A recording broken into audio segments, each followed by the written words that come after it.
Aftermath picks up right where the season finale had left off, with Optimus trapped inside of the pod that succeeds in destroying the second moon before it could destroy the planet, but obviously at the cost of his life.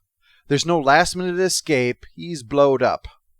Rat Trap hops onto the controls and confirms this, and the Predacons learn the same thing, and are quite gleeful that their leader has managed to destroy both the alien threat and their greatest enemy in a single move.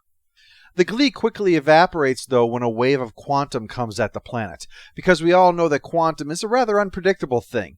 It can leave you with a zombie cat if you're not careful. During the chaos at the Maximal Base, Black Arachnia slips away, only to learn the hard way that when she went into Tarantula's mind to get the answers, his entire mind went into hers as well. And the only thing more creepy than that is the fact that while he explains this, her robot boobs are flexing. I'm here, inside your pretty little head, controlling your pretty little thoughts. I think they're planning to make a break for it. This would be a good time for that, because this is when the quantum surge hits, and it is not a gentle lover. Waspinator gets knocked into the rejuvenation pool, or whatever it's called, while Pterosaur and Scorponok get knocked into the lava, which spells the end for those two guys.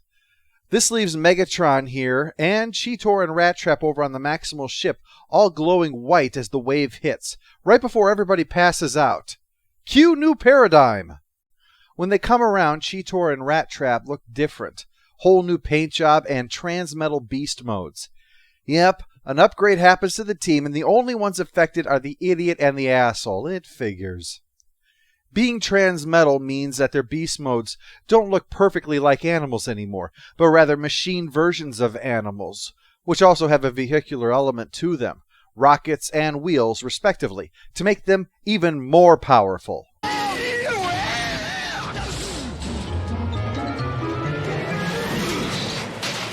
In theory, anyway. Megatron likewise has been given a Transmetal upgrade, but there's another surprise awaiting the audience. Waspinator is alive! And no one is more surprised than Waspinator is. Actually, he's alive for one and only one reason: his voice.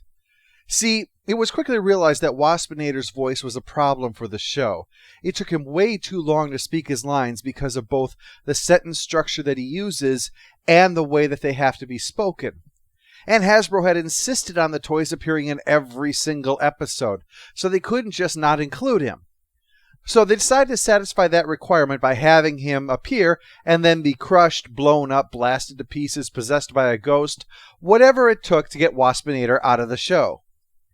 The consequence of that, though, was that the poor, long-suffering Waspinator quickly became beloved to the fans. Seeing fate constantly conspire against him made you simultaneously laugh at his misfortune and empathize with his problems. It wasn't long before the writers started to feel the same way about him, and Waspinator quickly went from badass warrior to much-needed comic relief. Now, with the start of the new season, there were more and more new toys that were going to be brought into the show, and so older ones needed to be removed to make room for them. And so Hasbro said they wanted some space made in the cast, and Waspinator was going to have to go. But now the writers, who had been the ones asking not to have to include the character, were now doing an about-face, pleading with Hasbro to keep him in, explaining that he had an online fan following and provided an important element to the show. So, that's why Scorponok and Pterosaur were killed off, so that Waspinator could live. And he's a pretty popular character when all is said and done. In 2011, the second year of the Transformers Hall of Fame, one of the inductees would be chosen by the fans, and he got to be one of the nominees, alongside of Jazz, Grimlock, and Shockwave. You know, those guys. Just to stand amongst them is a real honor, even if his nomination video consisted entirely of him getting the living shit beaten out of him. Of course, the ultimate loser could not expect to win. And the fans' choice winner is Waspinator.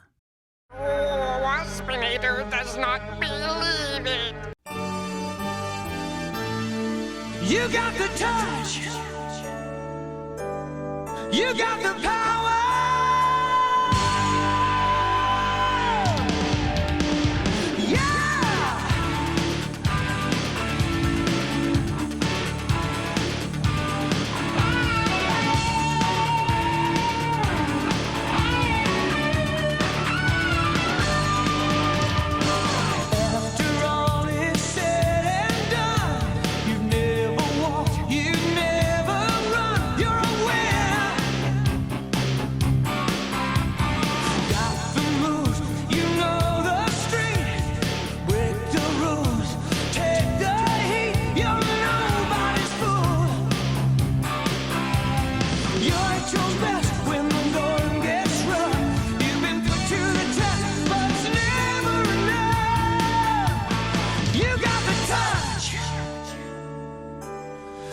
got the power.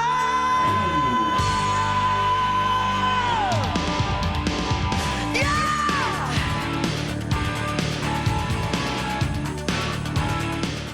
Waspinator happy at last. You got the power. Perhaps that belabored the point, but I think it just goes to show how hard it is to find footage of Waspinator not being beaten up. Even in his own tribute video, the scenes are few and far between. Anyway, that's why he fell into the tank, to provide an excuse for why he doesn't get the Transmetal upgrade. Just like Rhinox and Dinobot being inside the chambers being repaired, we're then shielded from that as well. Of course, Black Arachnia, Inferno, Tigatron, and Airazor don't get an upgrade either. But one could cook up a reason if you wanted to. Perhaps having spent so much time in orbit near the alien moon gave them enough of an immunity to not get affected. Of course, what about Tarantulas? He was one of the original Predacons, remember? But he was also burned to a crisp. Well, the answer is soon revealed when Black Arachnia finds his body, and it has been likewise upgraded, though obviously offline at the moment. After she drags his remains off, Inferno reassembles himself so he can continue being a crazy X-Factor in all of this. It's really what he does best, after all.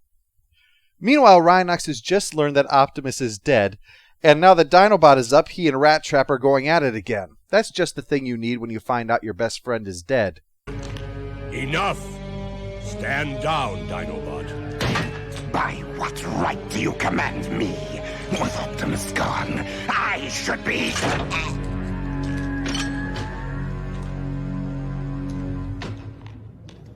I'm in a bad mood. Understand? Rhinox in charge is like when your uncle was hungover and had to babysit you. If you make one more sound, I am duct taping you to that fucking wall. Things are just as dramatic outside because Tigatron and Airazor have captured Black Arachnia, only to in turn be blasted by the arriving Megatron. Of course, that wasn't a rescue. She betrayed Megatron, remember. But since the entirety of his army at the moment is Waspinator, she quickly talks him out of that. And just in time, because we only have got 7 minutes left of the episode and we haven't gotten to the big fight yet. Rat Trap and Cheetor head outside to deal with the Predacons, while Dinobot has to fight Inferno after Rhinox gets ambushed. Again. Let it begin. Hi-ya! For the glory of the royalty! What is it about being an insect that makes you crazy? Give it up, bug boy! It'll only hurt for a nano click. Waspinator, never surrender. And that policy has served him so well in his life. The bad news is that Megatron is really souped up now. His beast form is a Tyrannosaurus with jets and roller skates, because he was apparently made when someone was high and filling out a Mad Lib. Needless to say, that's not the kind of thing you want to get into a fight with, so you can imagine how happy Rat Trap is right now. Luckily, Cheetor is here flying to the rescue.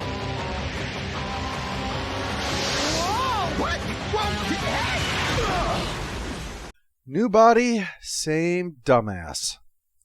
The only thing that saves the two of them is Rhinox tossing Inferno out of the ship and ready to join the battle with Dinobot close behind.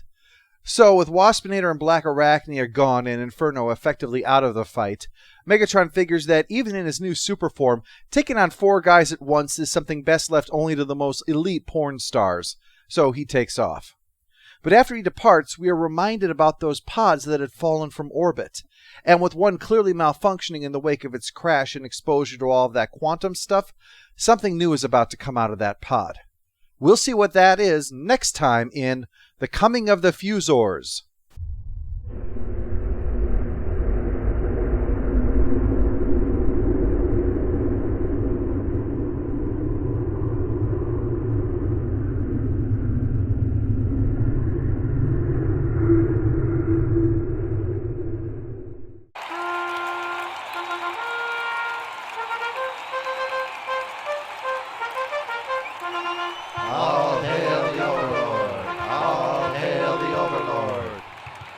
Waspinator happy to see end of alien machines. And Optimus Primal, too. Yes, I am good, aren't I? But we